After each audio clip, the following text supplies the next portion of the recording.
మీ personal interviews మరియు వ్యాపార ప్రకటనల కొరకు ఈ నెంబర్ని సంప్రదించండి. నమస్తే, వెల్కమ్ టు మనం టీవీ. నేను మీ ప్రియాంకారావు. ఈరోజు మనతో పాటు ప్రముఖ పొలిటికల్ అనలిస్ట్ అంకమరావు గారు ఉన్నారు. వారితో మాట్లాడదాం. నమస్కారం సార్. నమస్తే అమ్మా. సార్, అందరూ త్రిబులార్ని స్పీకర్గా చూడాలి అనుకున్నారు, కానీ ఇప్పుడు డిప్యూటీ స్పీకర్గా చూస్తున్నారు. ఎట్లా, ఏమనిపిస్తుంది ఈరోజు? సహజంగానే 5 సంవత్సరాలు అంటే 4 సంవత్సరాల పై చిలుకు ఆ ప్రభుత్వం మీద వైఎస్ఆర్సీపీ లోక్సభ సభ్యుడై ఉండి పోరాటం చేసినటువంటి రఘురామకృష్ణరాజు గారికి సహజంగానే మళ్ళీ అదే నియోజకవర్గం నుంచి లోక్సభకి ప్రాతినిధ్యం వహిస్తాడు, కేంద్ర మంత్రి అవుతాడని చెప్పని అయితే భావించాం మేము. సరే, ఏదో జరగడం జరిగింది, అవకాశం రాలేదు, ఉండి శాసనసభకి ఆయన ఎన్నిక కావడం కూడా జరిగింది. అందరితో పాటు ఆయన కూడా మంత్రివర్గంలో స్థానం వస్తుందని అందరూ భావించారు. దాంట్లో మేము కూడా ఉన్నాం. ఇందులో దాచుకోవాల్సిన అవసరం ఏం లేదు, ఎందుకంటే ఆయన పోరాటానికి గుర్తింపుగా. సరే, ఏం జరిగిందో ఏంటో అనేది వాళ్ళకి సంబంధించిన విషయం. మరి వాళ్ళు ఏ లెక్కలు వేసుకున్నారో ఏంటనేది తర్వాత జరిగిన పరిణామాల్లో ఇప్పుడు ఆయనకి ఉపసభాపతిగా నియమించడం అనేది హర్షించదగ్గ విషయం, నిస్సందేహంగా. కాదు, ఇక్కడ గమనించుకోవాల్సిన అంశం ఏంటంటే, మామూలుగానే అక్కడ లోక్సభ అదే సభాపతిగా ఉన్నటువంటి అయ్యన్న పాత్రుడు గారు ఉంటేనే ఈయన రావడానికి మనస్కరించదు జగన్మోహన్ రెడ్డికి. ఇప్పుడున్న 11 స్థానాలకి ఆయన నాకు ప్రతిపక్ష నేత హోదా కావాలని అడుగుతున్నాడు. అది వాళ్ళు ఇచ్చేది కాదు, ప్రజలే ఇవ్వలేదు. గమనించుకోవాల్సిన అంశం ఏంటంటే, ప్రజలే నీకు అర్హత లేదని చెప్పిన ఒక నిర్ణయానికి వచ్చి ఆయనకు అవకాశం కల్పించాల. దానికి శాసనసభాపతి ఏం చేస్తాడు? ఇంకా అది జరిగే పని కాదు. మరి ఈ పరిస్థితుల్లో అక్కడ అయ్యన్న పాత్రుడుగా కూర్చొని ఉన్నాడు. దానికి తోడు ఇప్పుడు రఘురామకృష్ణరాజు గారిని నియమిస్తే అసలు ఇంకా రాడు. నేను మొట్టమొదటి కూడా చెబుతున్నా చాలా దాంట్లో, అసలు మామూలుగా వంకలు పెడుతున్నాడు తప్ప ఆయన శాసనసభకు రాడనే చెప్తున్నాను నేను. సరే, అంటే చాలా మంది ఆశపడింది, ఒకవేళ ఈయన స్పీకర్ అయితే గనక జగన్మోహన్ రెడ్డి అసెంబ్లీలో నుంచొని అధ్యక్ష అంటే ఇక్కడ రఘురామకృష్ణరాజు గారు కూర్చో అని ఎప్పుడు చెప్తారా అని ఈ సన్నివేశం కోసం ఈరోజు ఏపీ ప్రజలందరూ కూడా వెయిట్ చేస్తున్నారు. మరి ఇప్పుడు ఈయనకేమో డిప్యూటీ స్పీకర్ అవకాశం రానే వచ్చింది. ఇక్కడ జగన్మోహన్ రెడ్డి ఆయన ఎమ్మెల్యేలు చూస్తేనేమో అసెంబ్లీకి అడుగు పెట్టం బాబోయ్ అని చెప్పేసి అన్నారు. మరి ప్రజల కళ ఎప్పుడు నెరవేరుతుంది? ఎట్టి పరిస్థితులు నెరవేరదు. అంటే ఇంకా రఘురామకృష్ణరాజు గారు అంటే రారు అంటారు. అసలు ఆయన శాసనసభకు రాడు. ఇక చూడండి మీరు కావాలంటే, శాసనసభ ఏదో వంక పెట్టుకుంటాడు, శాసనసభకు రాడు. ఒకవేళ వచ్చినా కూడా అంటే శాసనసభ సభ్యత్వం పోయిద్ది అనుకుంటే సమావేశాలు జరిగిన సందర్భంగా వచ్చేసి సంతకం పెట్టేసి లోనకు వచ్చి దండం పెట్టి వెళ్ళిపోతాడు. దండం కూడా పెట్టకపోవచ్చు, వెళ్ళిపోతాడు అంతే తప్ప శాసనసభలో అంటే ఇక్కడ గమనించుకోవాల్సిన అంశం ఏంటంటే, ఒక నాయకుడి లక్షణాలు ఎప్పుడు బయటపడతాయి అంటే, మనకి సంక్షోభంలో ఉన్నప్పుడు కార్యకర్తలను కాపాడుకుంటాడు చూడు, అది నాయకత్వ లక్షణం.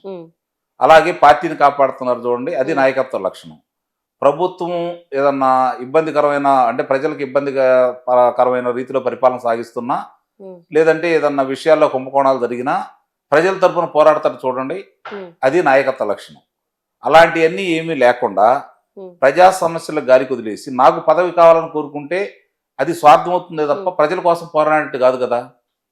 ఇది ఇప్పుడు అంశం వచ్చేసరికి నాకు 40% మంది ప్రజలు ఓట్లు వేశారని చెప్పి అంటున్నారు కదా. రేపు పొద్దున వీళ్ళు సరిలే ఏదో ఒకటి రాని మరి ప్రతిపక్షం లేకుండా ఎట్లా అని చెప్పని ప్రతిపక్ష హోదా ఇచ్చారనుకోండి, అప్పుడేమంటాడు, నాకు 40% ఓట్లు వచ్చినాయి కాబట్టి మీకు 60% ఓట్లు వచ్చినాయి కాబట్టి మీరు 3 సంవత్సరాలు ముఖ్యమంత్రి కావాలంటే 2 సంవత్సరాలు నాకు ముఖ్యమంత్రి కావాలి అంటే ఇస్తారా? సాధ్యమా? ఇది కూడా గమనించుకోవాలి కదా. ఇప్పుడు కనుక ఇలా మాకు అవకాశం ఇస్తే రేపు పొద్దున అది కూడా అడుగుతాడు అతను. కాబట్టి అతను ఏ కాడికి తప్పించుకోవాలని ఇప్పుడు శాసనసభకు వస్తాడు. సరే, వీళ్ళిద్దరే కాదు, వేరే అయినే ఉంటాడు సభాపతిగా. ఉన్నప్పుడు వస్తాడు. వచ్చినప్పుడు 5 సంవత్సరాల్లో జరిగినటువంటి కుంభకోణాలకు సంబంధించి, హత్యలకు సంబంధించి, దోపిడీలకు సంబంధించి, దొంగతనాలకు సంబంధించి, అలాగే వాళ్ళు చేసినటువంటి కార్యక్రమాలకు సంబంధించి, అంటే ఉదాహరణకు చెప్తాను నేను, రంగులు సచివాలయానికి రంగులు వేశారు, న్యాయస్థానం మొట్టికాయలు వేసింది, మళ్ళీ ఆ రంగులు తుడిపిచ్చారు. అంటే వేసినందుకు 1300 కోట్లు, తీసినందుకు 1300 కోట్లు అని చెప్పని లెక్కలు చెబుతున్నారు. సరే, ఈ మామూలుగా ప్రతిపక్షాలు విమర్శించినా అంత ఉండకపోయినా సరే 1300 కోట్లు అయితే ముందు ఖర్చు పెట్టారని చెప్పని లెక్కలు వాళ్లే ఇచ్చారు కాబట్టి తుడిచేసినందుకు అంత అయిందో లెక్కలు చెప్పాలి. అవి ఎందుకు వేసావో ఆ డబ్బులు నువ్వు కట్టమని చెప్పని వీళ్ళు ఒకవేళ అడిగారు అనుకోండి, సమాధానం ఏమైనా చెప్తాడా?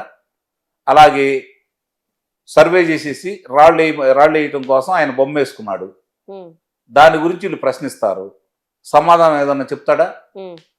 చెప్పలేరు కదా. ఇంకా చాలా సవాళ్ళు ఉన్నాయి. ఇప్పుడు మద్యం కుంభకోణం కావచ్చు, లేకపోతే ఇసుకు సంబంధించింది కావచ్చు, గనుల దోపిడీ కావచ్చు. ఇప్పుడు వెంకటరెడ్డిని అదుపులో తీసుకున్నారు. వాసుదేవరెడ్డి ఎక్కడున్నాడో తెలియదు. తిరుమల తిరుపతి దేవస్థానం సంబంధించి ధర్మారెడ్డి ఎక్కడున్నాడో తెలియదు. ఇప్పుడు వీళ్ళకి సంబంధించి పిన్నెల్లి రామకృష్ణారెడ్డి సోదరుడు వెంకటరామరెడ్డి ఎక్కడున్నాడో తెలియదు. చాలా అంశాలు బయటకు వస్తానే ఉన్నాయి. జత్వానికి సంబంధించింది ఈరోజు విచారణ జరుగుతూ ఉంది. అన్ని వేళ్ళు వాళ్ళకల్లి చూపిస్తానే ఉన్నాయి.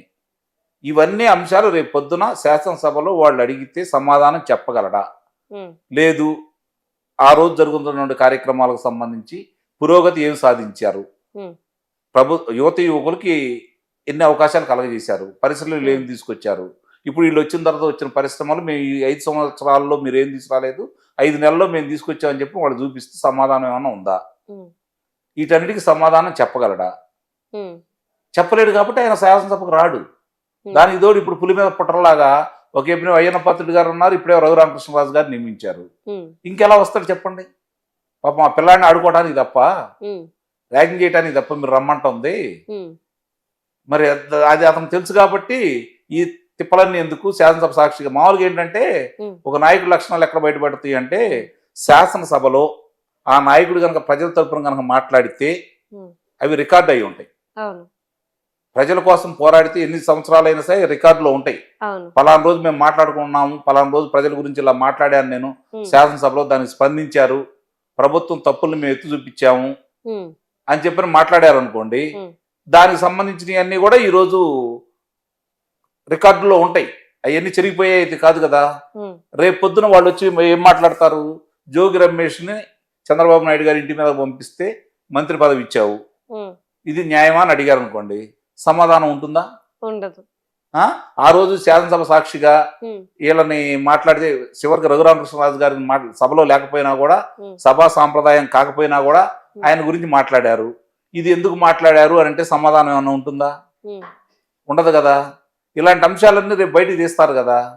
తీసినప్పుడు సమాధానం అయితే చెప్పలేడు కదా. ఆ రోజు ముసిముసి నవ్వులు నవ్వుకున్నారు, లేకపోతే వాళ్ళని ప్రోత్సహించారు, మీరు ఇలా మాట్లాడకూడదని చెప్పలేదు. అలానే ఇప్పుడు 164 మంది ఉన్నారు, మనం 11 మంది ఉండాము. రేపు పొద్దున అదే విధంగా వాళ్ళందరూ మాట్లాడితే సమాధానం చెప్పగలడా?